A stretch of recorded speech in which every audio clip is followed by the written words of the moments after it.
Welcome back. હવે નજર કરીશું આગળના સમાચાર પર. જામનગરથી સમાચાર સામે આવ્યા છે.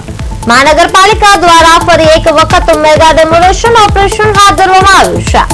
ઇસ્કોન મંદિર નજીક જામનગર રાજકોટ હાઈવે પર સરકારી જમીન પર થયેલા ગેરકાયદેસર કોમર્શિયલ બાંધકામો સામે તંત્રે કડક કાર્યવાહી શરૂ કરી છે. શહેરી ગરીબો માટે ફાળવેલી જમીન પર થયેલા દબાણોને દૂર કરવા માટે અગાઉ 10 દિવસનું અલ્ટિમેટમ આપવામાં આવ્યું હતું, જેના અંતે બુલડોઝર કાર્યવાહી કરવામાં આવી છે.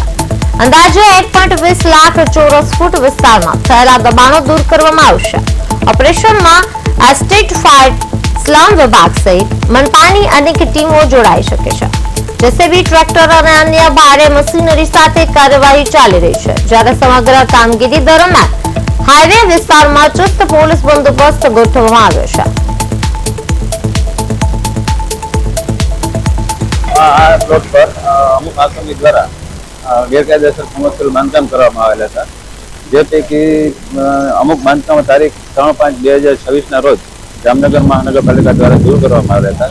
ત્યારબાદ અન્ય આસામી દ્વારા સમયની માંગણી કરવામાં આવી હતી, જે ધ્યાનમાં રાખી અને એને પૂરતો સમય આપી આ જમીનની કિંમત અંદાજિત 50 કરોડ રૂપિયા જેટલી થવા જાય છે અને કુલ 16 બાંધકામ છે એ આજે રોજ ડિમોલિશન કરવાની કામગીરી હાથ ધરવામાં આવે છે.